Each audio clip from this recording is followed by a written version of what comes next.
So let's see what we have to do. This is a two-part job. We first need to make a very rough selection of the area that's going to be worked upon. Then we're going to refine that selection using the color range selection tool.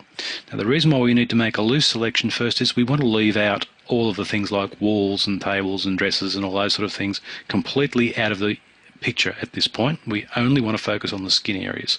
By isolating it roughly, we make the selection process a lot easier when we have to use the color range selection. So enough talk, let's get to it. I'm using the polygon lasso tool for this one. So I'll just make my rough selection, being reasonably careful, but not terribly so, to capture all the areas of skin that we're going to be working on later. Now, if you can keep it reasonably tight, that's fantastic, but if you can't keep it terribly tight, it's not necessarily so desperately important.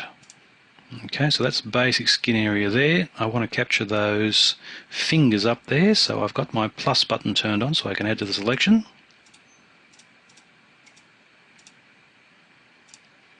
I've got that, and I'd like to cut out this hole down here, so I'm just going to zoom in. I'm using my mouse wheel for this because I'm using Photoshop CS4. Very nice thing to be able to zoom in nice and painlessly. And I'll change my button from plus to minus, so I'm going to subtract from the selection. And yes, of course you can use other selection tools. As I said, this is just the rough way of doing it. It'll give you quite a decent result in the end. Now one thing I am paying attention to is I'm not going to grab anything that I want to keep clean, and that would be eyes, eyelashes, eyebrows, lips and nose. I want to keep those protected because I need those shadows to retain sharpness when I eventually come to use my selection for skin. So it's important to try and keep them reasonably clean. Don't cut them off when you make your selection. Okay, I'm going to press Q on my keyboard here, and I'll just zoom out so I can see the entire image, and yes, that's not too bad. So I'm now ready to go in and fine-tune this selection. We go into the select menu and we choose color range, but got to go to quick mask mode. Q one more time. That's better. Select menu, color range. From color range, it will allow us to make an eyedropper sample to select the color tones that we want to select. Now the first step for this is to click on the skin tone that you'd like to select, so just click on the image itself and that will make a rough selection. This then shows you in the preview box what is currently selected and to what degree. If it's white, it's completely selected. If it's grey, partially selected. Black, not selected at all. Now we're trying to get all the skin tones, so I'd like to add to this selection. So we've got a little thing over here that looks like an eyedropper. Add to sample it's called. Click on it and just click and add some tones, and it starts to increase the selection range. Now while you're doing this, you'll see that you're starting to include areas outside. If that's the case, you can use the minus eyedroppers to subtract from that selection and just take away that particular shade. Go back to your plus and continue adding on to your selection area.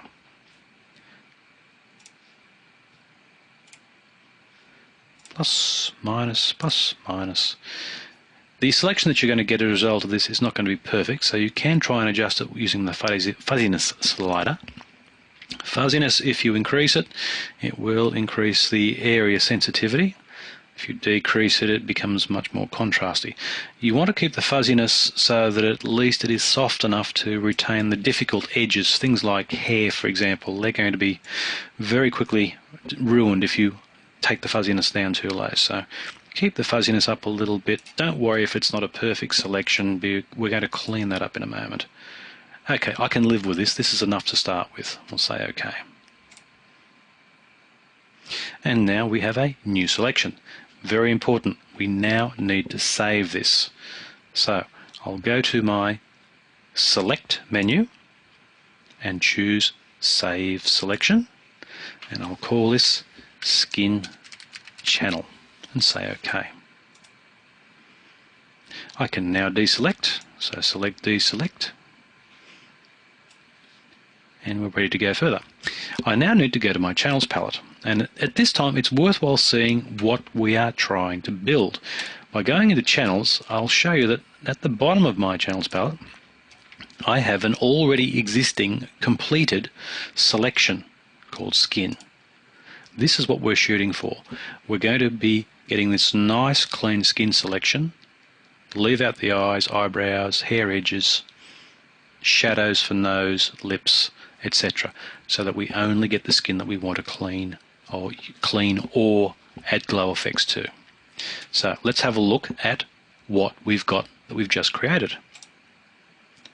Now that isn't too bad, it's very close, but it needs a little bit of cleaning up. And I'll show you what I mean here with the cleanup. I'll just zoom in down here. Maybe just back it off a little bit. Now you can see the selection's pretty good, but that edge there, it's all grey and messy. So we just need to clean that up. Now, best ways of cleaning this up, two methods that are worthwhile knowing. One is to make a quick selection around the area to be cleaned, like so, and then run a levels tool over this. You'll find that underneath the image adjustments levels, or just learn the keyboard shortcut. PC, Control L, Mac, Command L. All you need to do to clean that sort of edge up is to go to the grey point slider, drag it off towards the white, and that will get rid of the grey, that'll become black. Pull the white over a bit, that'll harden up the whites. If you pull the black over, it will darken up the edges. I think most often it's best just to fiddle with the grey point slider, not so much with the white point at this stage. I think just the grey slider will do the job for you. And say OK. And that looks pretty clean. Yes, there are a couple of little white flecks, but you can go in there when you're finished, clean it up with a paintbrush with just some black paint. That will do a perfectly adequate job. OK, I'll deselect. Let's have a look around to see what else we can clean up. Now the other method for cleaning is one that is a little bit unknown to a lot of people, but it's really useful.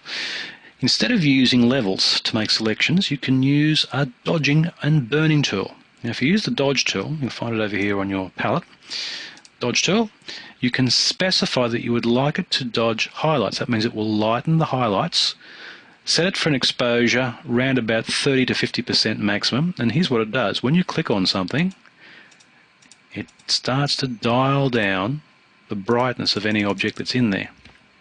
So you can use this without worrying about destroying shadows. I can click happily over a shadow and it won't destroy the shadow, not straight away anyway.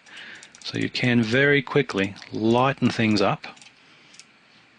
I'll just bring up the lightness here.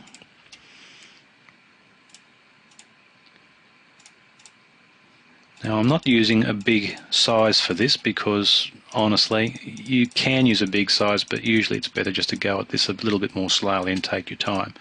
So I will put our little film on pause while I clean this up using the dodging tool, and that will lighten up all of the light edges.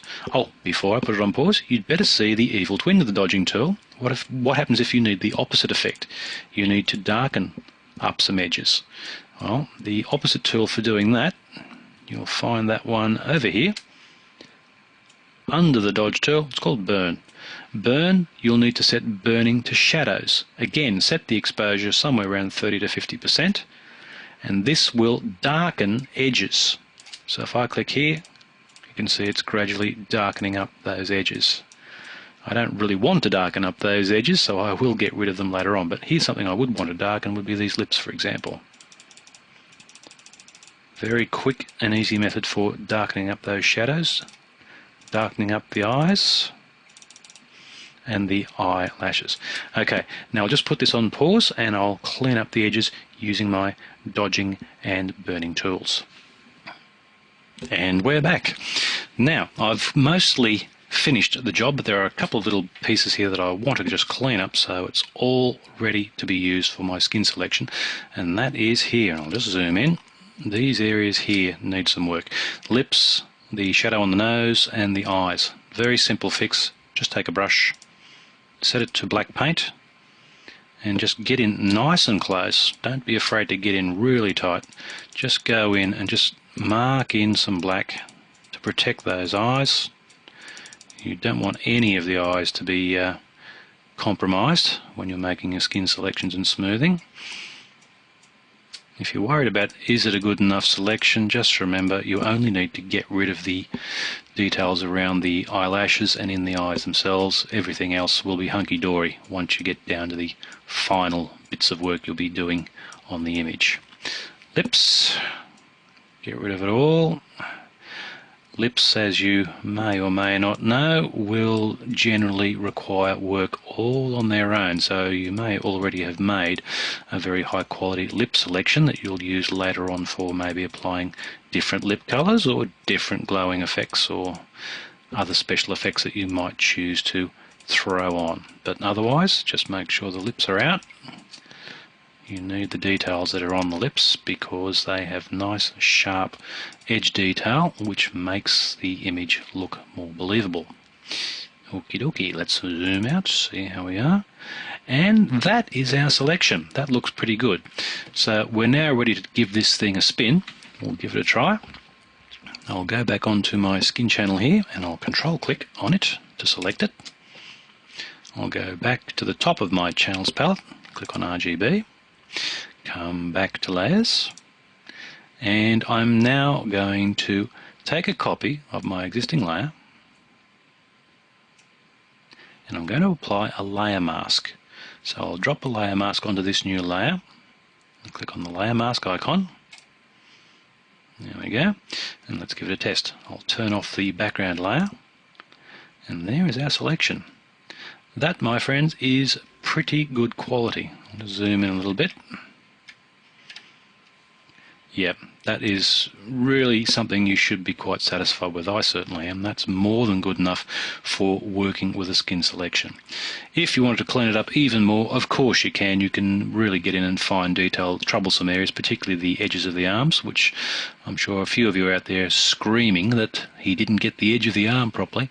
Well, for this sort of selection, it's not terribly necessary. But you can go in and just go in, clean it up and add it in yourself with any of the other selection tools you care to use. But the difficult areas, anything with hair overlay, that's all been nailed down quite well. And that is how to make a good skin selection.